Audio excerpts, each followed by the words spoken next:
श्री शिवाय नमस्तुभ्यम। हर हर महादेव।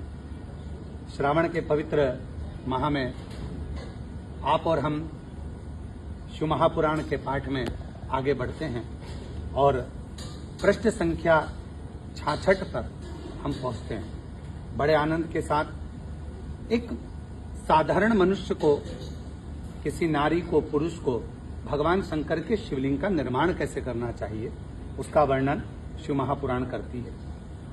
हे ब्राह्मणों, शुद्ध स्थान से निकाली हुई मिट्टी को यत्नपूर्वक लाकर बड़ी सावधानी के साथ शिवलिंग का निर्माण करें। आप जिस भाव से शिवलिंग के बनाने के लिए, पार्थिव शिवलिंग बनाने के लिए मिट्टी को लेकर आ रहे हो, शुद्ध भाव से शिव का नाम लेकर ओम नमः शिवाय कहकर, श्री शिवाय नमस्तुभ्यम कहकर वहां से मिट्टी लेकर आए और बड़े भाव के साथ निर्माण करें। ब्राह्मण के लिए श्वेत, क्षत्रिय के लिए लाल, वैश्य के लिए पीली और शूद्र के लिए काली मिट्टी से शिवलिंग बनाने का विधान है। अथवा जहां जो मिट्टी मिल जाए उसी से शिवलिंग बनाए।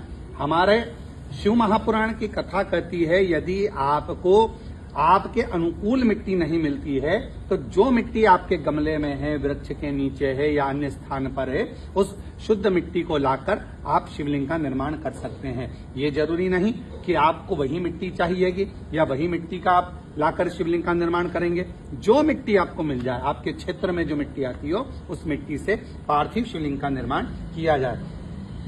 शिवलिंग बनाने के लिए प्रयत्न पूर्वक मिट्टी का संग्रह करके उसे शुभ मृतिकाओं को अत्यंत शुद्ध स्थान में रखें। जो मिट्टी लेकर आए हैं उसको शुद्ध स्थान पर रखें और फिर उसकी शुद्धि करके, अर्थात उसको गंगा जल छींटकर, जो पवित्र नदी का जल हो आपके पास में वो छींटकर, नहीं हो तो अपने पास जो जल रखा हो वही छींटकर जल से मानकर पिंडी बना लें और वेदोक्त मार्ग से धीरे धीरे सुंदर पार्थिव शिवलिंग की रचना करें। अर्थात जैसा हमारे यहाँ हमारे शास्त्रों में पार्थिव शिवलिंग का निर्माण का वर्णन किया गया है, वैसे ही पहले जलाधारी बनाकर फिर उसके ऊपर शिवलिंग का निर्माण बड़े भाव से करें और बड़ा सुंदर शिवलिंग का निर्माण करें। तत्पश्चात भोग और मोक्ष रूपी फल की प्राप्ति के लिए भक्ति पूर्वक उस पूजन को करें। अर्थात पार्थिव लिंग का पूजन, हमारे यहाँ पर ऐसी कोई कामना नहीं जिसको हम पार्थिव लिंग पूजन से प्राप्त नहीं कर सकते।